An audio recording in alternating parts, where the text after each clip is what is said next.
Number one అంటారు. అసలైన number one Guru Kashi university. मैं आज पहलगांव में निर्दोष यात्रियों की नृशंस हत्या पाकिस्तानी आतंकवादियों के द्वारा जो की गई और उसके जवाब में देश के प्रधानमंत्री जी ने दृढ़ इच्छा शक्ति का परिचय कराते हुए ऑपरेशन सिंदूर की सेना को परमिशन दी और हमारे वीर जवानों ने सटीकता बहादुरी के साथ पाक स्थित आतंकवादी अड्डों को चूर चूर करने का काम किया। वो घटना पर जो बहस हो रही है इसमें हिस्सा लेने के लिए मैं खड़ा हुआ हूं। माननीय अध्यक्ष जी, सबसे पहले पहलगांव में जो नृशंस हत्या की गई निर्दोष नागरिकों की, धर्म पूछकर उनको मारा गया, इनके परिवार के सामने मारा गया और बड़ी बर्बरता के साथ ये हत्याएं की गई, इसकी मैं घोर निंदा करता हूं। और जो मारे गए हैं इनके परिजनों के साथ अत्यंत हृदय की गहराइयों से मैं संवेदना भी व्यक्त करना चाहता हूं। ऑपरेशन सिंदूर के जवाब में पाकिस्तान के हमारे नागरिक ठिकानों पर गोलीबारी की, इसमें भी कुछ नागरिक हताहत हुए, गुरुद्वारा भी टूटा, मंदिर भी टूटा, जो भी नागरिक उसमें घायल हुए हैं और जो हताहत हुए हैं वो सभी के प्रति मैं पूरे सदन की ओर से गहरी संवेदना व्यक्त करना चाहता हूं। माननीय अध्यक्ष जी, कल से यहां पर पक्ष और विपक्ष दोनों की चर्चा चल रही है और स्वाभाविक है जब इस तरह की नृशंस घटना घटे देश में तब इस पर मुक्त चर्चा भी होनी चाहिए, चिंतन भी होना चाहिए, आगे न हो इसकी व्यवस्था की भी चिंता होनी चाहिए। माननीय अध्यक्ष जी, मैं विषय पर आने से पहले आपके माध्यम से सदन को और सदन के माध्यम से पूरे देश को ऑपरेशन महादेव जो कल एक हुआ है इसकी जानकारी देना चाहता हूं। माननीय अध्यक्ष जी, कल ऑपरेशन महादेव में सुलेमान उर्फे फैजल जट, अफगान और जिब्रान, 3 आतंकवादी सेना, सीआरपीएफ और जम्मू कश्मीर पुलिस के संयुक्त अभियान में ऑपरेशन महादेव में मारे गए। और माननीय अध्यक्ष जी, ये जो सुलेमान है ए श्रेणी का लश्कर तोयबा का कमांडर था। पहलगांव हमले में और गगनगिर आतंकी हमले में वो लिप्त था। इसके ढेर सारे सबूत हमारी एजेंसियों के पास है। अफगान ए श्रेणी का लश्कर तैयबा का आतंकवादी था और जिब्रान भी ए ग्रेड आतंकवादी था।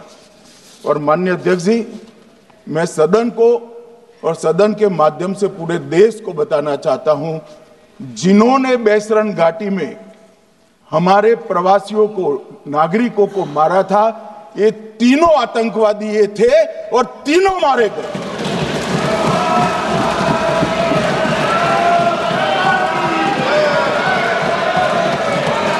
और मान्यवर, मैं आज इस सदन के माध्यम से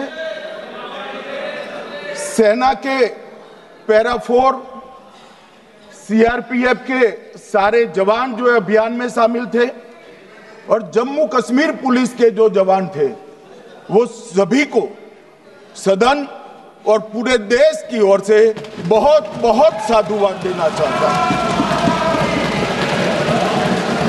माननीय अध्यक्ष जी, मैं इस ऑपरेशन महादेव के बारे में थोड़ा डिटेल में बताना चाहूंगा।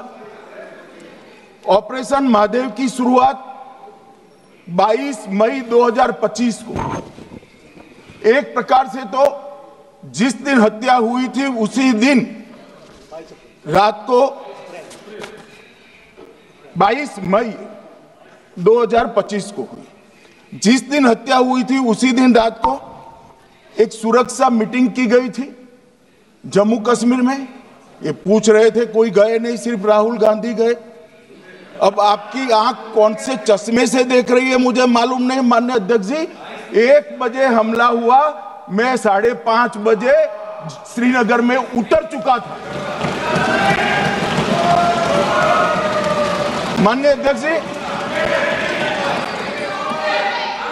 अरे सुनो सुनो, मैं बताता हूँ ना 22 में, सुनो ना प्लीज, धैर्य रखकर सुनो, हमने आपको नहीं टोका है, सुनना पड़ेगा भाई, ऐसे नहीं चलेगा।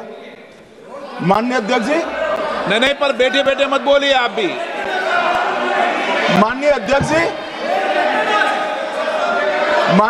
जी, 23 अप्रैल को टिप्पणी मत करिए। एक सुरक्षा मीटिंग की गई।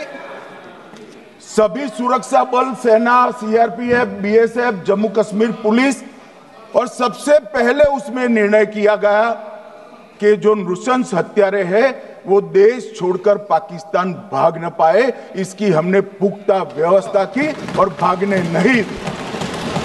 22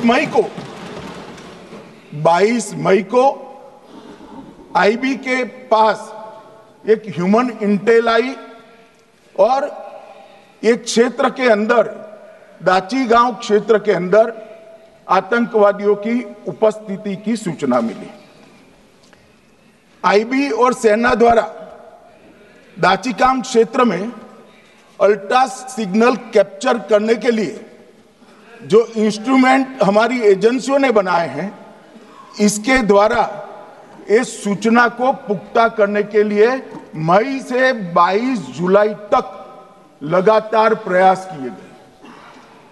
ठंड में ऊंचाइयों पर हमारे सेना के अधिकारी पैदल इनके सिग्नल प्राप्त करने के लिए घूमते रहे, आईबी के अफसर भी घूमते रहे, सीआरपीएफ भी घूमती रही, और मान्यवर 22 जुलाई को हमें सफलता मिली। सेंसर्स के माध्यम से आतंकवादी होने की पुष्टि मिल गई। तब 4 पैरा जो हमारी सेना का एक हिस्सा है, उसकी नेतृत्व में 4 पैरा के जवान, सीआरपीएफ के जवान और जम्मू कश्मीर पुलिस के जवान मान्यवर एक साथ ये आतंकवादियों को घेरने का काम किया। सेना, सीआरपीएफ, जम्मू कश्मीर पुलिस की मीटिंग भी की गई। जो 5 ह्यूमन एसेट्स थे उनको भी वहां भेजा गया, और कुल मिलाकर कल जो ऑपरेशन हुआ, इसमें हमारे निर्दोष नागरिकों को मारने वाले तीनों आतंकी मौत के घाट उतार दिए।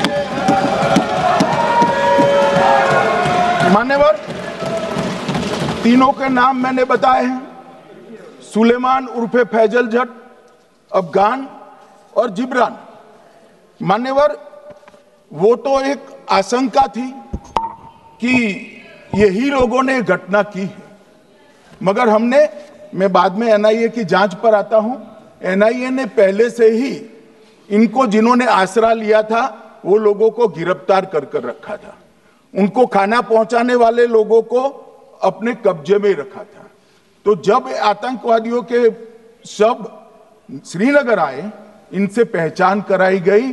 4 लोगों ने पहचान लिया, यही 3 लोग थे जिन्होंने पहलगांव में आतंकी घटना को, मगर हमने इस पर भी भरोसा नहीं किया मान्यवर, कोई जल्दबाजी नहीं की। हमने जो आतंकी घटना स्थान से कारतूस मिले थे, वो कारतूस का एफएसएल रिपोर्ट पहले से करा कर रखा था, और चंडीगढ़ सेंट्रल एफएसएल के अंदर बैलिस्टिक रिपोर्ट के आधार पर उनका रिपोर्ट तैयार था। जब ये कल आतंकवादी मारे गए, इनकी 3 राइफलें पकड़ी गई। एक M9 अमेरिकन राइफल थी और 2 AK-47 राइफल थी। जो कारतूस मिले थे वो भी M9 और AK-47 के भी थे, मगर हमने इससे भी संतोष नहीं माना। ये राइफलों को एक विशिष्ट विमान के द्वारा कल रात को 12 बजे चंडीगढ़ पहुंचा गया और पूरी रात फायरिंग कर इसके भी खाली खोखे जनरेट किए गए।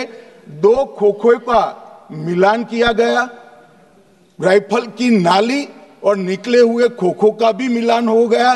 तब ये तय हो गया कि इन्हीं 3 राइफलों से हमारे निर्दोष नागरिक मारे गए। और मान्यवर,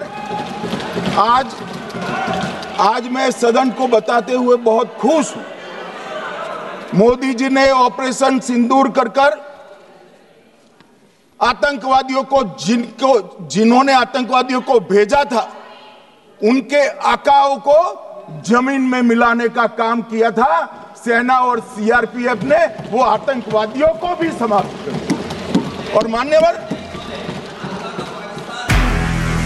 నిజంగా ప్రస్తుతం ఉన్నటువంటి సమాజం దేనికి ప్రయారిటీ ఇస్తుంది?